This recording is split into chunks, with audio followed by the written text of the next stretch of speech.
Aloha ukulele friends, this is Neal Chin here, and welcome back for another episode here of our mini little tutorials here for Ukulele Club of Hawaii. Really excited for this class here, just in time for the spooky season for October here, and just in time for Halloween. Today what we're going to be looking at is, I might dare say, a little bit of a spooky-ish kind of sound. And basically what we're going to be looking at a little bit more technically is we're going to look at different ways to color and affect minor chords. And there's this fun little chord progression that I'm going to show you today that's really fun just to kind of play around with as is, in the chord progression as we're going to, look at it as we play it here, and also as kind of a nice little device for you to use to kind of start to play around with minor chords. Especially with some of these kind of spooky songs and whatnot, you'll start to hear, as we start to play with these sounds, like, oh, that kind of sounds like it belongs to this song, or that sound kind of sounds like it belongs, or inversely too, that definitely doesn't work here, and that doesn't work so well here, but kind of, So of course, use your judgment at the end of the day, and as always, friends, just have fun with it, okay? Now, I think it's safe to say that if we're talking about in the, like the general scheme of chords, that we're talking about like a sad, pensive, I don't know, sometimes I like to think about it as kind of thoughtful, sound. We generally think about the minor sound, okay? Whether that's going to be a chord like A minor here that I'm playing, or of course a scale, right?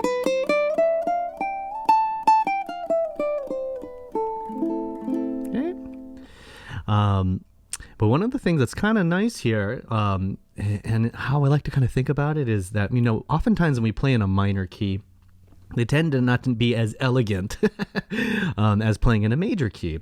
So there's little devices that we can use that add just a little sprinkle of dissonance here and there, just to kind of add, a different kind of texture and a different kind of color. Okay, so we're going to look at a couple of different keys, or a couple of different chords here, positions of chords to use this idea. But of course, grab the concept and run with it, friends. Take it to another part of the fretboard or something that makes sense and is comfortable for you. Okay, so let's jump into it. I'm going to switch my camera here so you get a little bit closer. All right. Okay.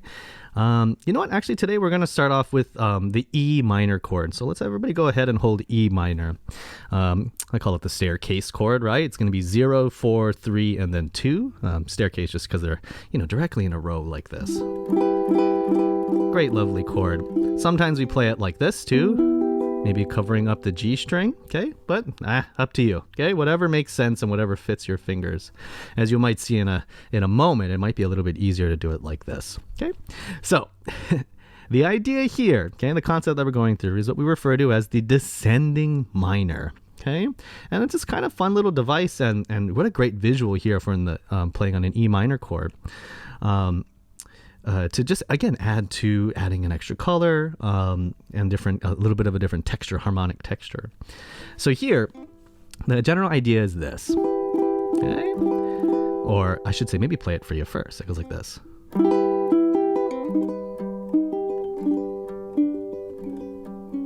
Okay, I'll play a little bit more simply. Okay. And even just by playing that, it might be evocative already of some tune, again, directly in the way that it's being played here. But let's take a look a little bit closer here. So again, I'm holding an E minor chord, and basically just technically what we're doing first, okay, is you're going to take the root of the chord, which is in the name of the chord, which is always a great way to remember, right? So in E minor, it's going to be the E note. And in our case over here in this position, it's underneath our ring finger over here on the 4th fret on the 3rd string. Okay. Now, all that's going to happen here is that we're going to take the root of the chord and we're going to descend it, or move it down in pitch. And what's kind of nice, we do a little bit of juggling here, so to say, a little bit of Jenga with our fingers, or yoga with our fingers, so to say. But the general idea is that as we move the root down in half steps, you have this kind of nice descending feel, hence the name, and 4 different colors or textures to kind of play with that are associated with minor. So technically first, what we have is E minor. Now if I take that back a half a step, I change my fingering here to make it a little bit easier for me. I'm just taking that root note and moving it back a half a step to E flat here. Okay, this one has the lengthiest name and is kind of, I don't know, sometimes I feel like it's a little much. But really, what a great sound, okay, for what we would refer to as a minor major 7, as it's a minor chord with a major 7 interval, okay, for you theory people out there. Okay, if not, move it down a half a step. Now, if we continue to move in this direction, hey, doesn't that look kind of familiar for us? This might look like a G major chord, and absolutely, totally right there. You know, we're not wrong here to play that as a G major. But in the context of what we're doing, remember, we're playing different variations of E minor. So we have context here to say E minor. Here we go. Long name, E minor, major 7. Okay. In this context, what ends up happening here is we actually are playing what we refer to as an E minor 7th, as we're adding in a flatted 7th note or a minor 7th note up here, or the D natural. Okay? Or again, just looking at it just with our fingerings, it's just that one note moving backwards. And in context, it kind of makes sense here. Again, major 7, flat 7. And I tell you what, let's go ahead and finish it out and take one more fret back. Okay, we move that back another half a step.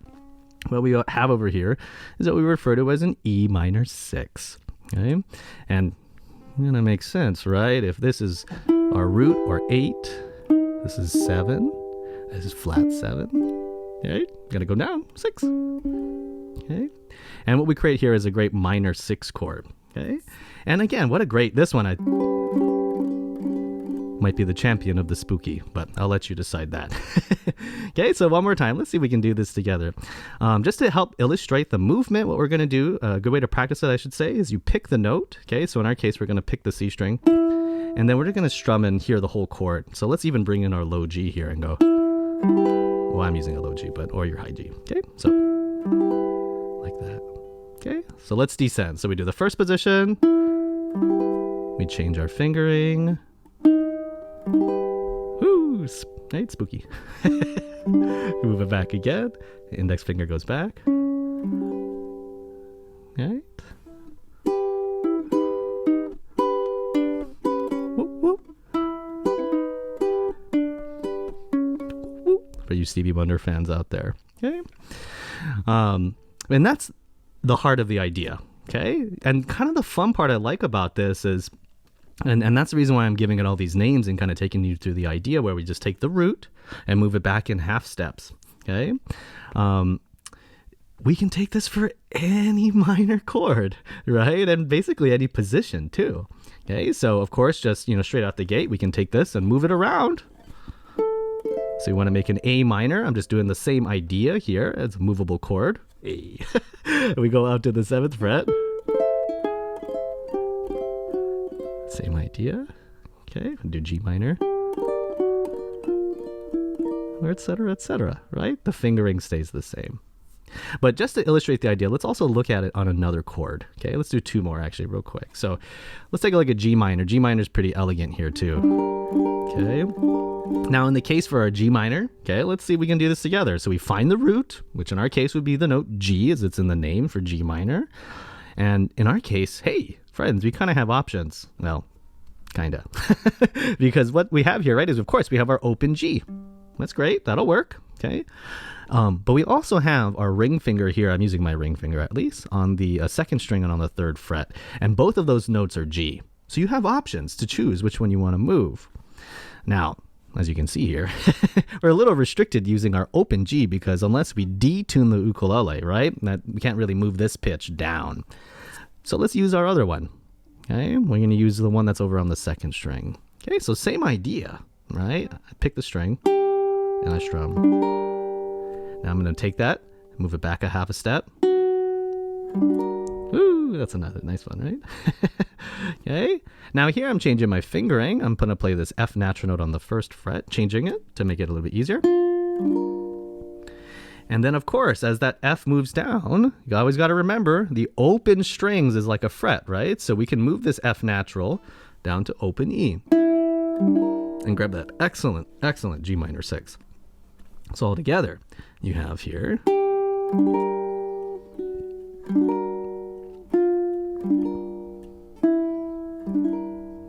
Okay, one more time. Okay. What a great sound. Okay. Now, last but not least, okay, probably a key we don't play in terribly often, okay, and it's a little bit of a, because we got a bar for this one, okay, might be a little bit of a restriction for our hands, but I think it's another great illustration, okay. Now, if we go ahead and play C minor, now, in the many different ways that we can play C minor, here, we're going to move up here on the 3rd fret. So here, you're probably barring the 3rd fret, maybe with your index finger, whichever digit makes sense for you, okay? And then from there, you're taking a finger and you're grabbing, in this case, it's our root, okay? Over on the G string over here, and my ring finger is on the 5th fret, okay? So here, we do truly have options as well, just like the G minor chord, because we have root C here, and there's one tucked away underneath our bar right on the 3rd fret over here. Okay, so we can take either one of them and move them back. Okay, just for now. What we're going to do is we're going to take the one up here, okay, underneath the ring finger.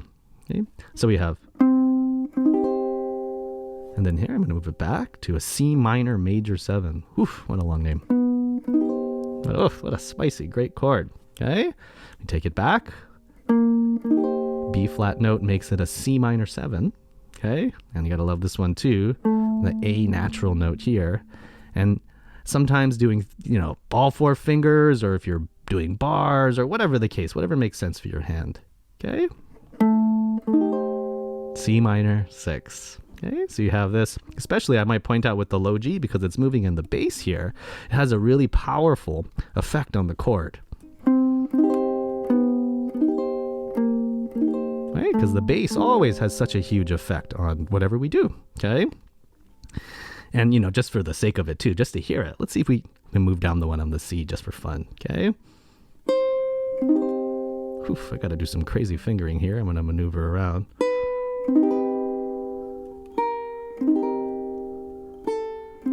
Let's listen to that one again.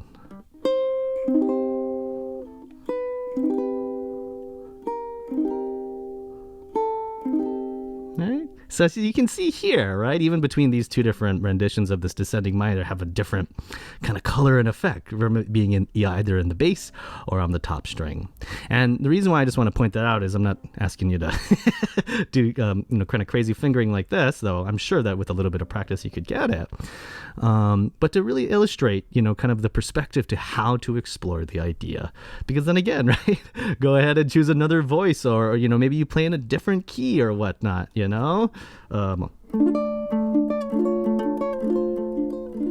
might work out really nicely in a different situation. So you might have to take a look at your spooky packet there and find a song that's in a minor key to try it out with. I don't know.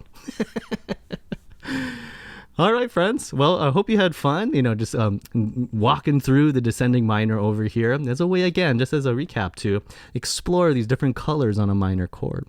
I encourage you, of course, right, to use the device and explore. And especially when you're in club and whatnot, it does have a nice little subtle effect to the songs that we're playing. So go ahead and see if it works. And, worst case, it doesn't work out, right? And you try it in a different situation. Again, most important, keep rolling and keep having fun, friends. All right. Thanks for joining us. And hey, we'll see you at club. Aloha.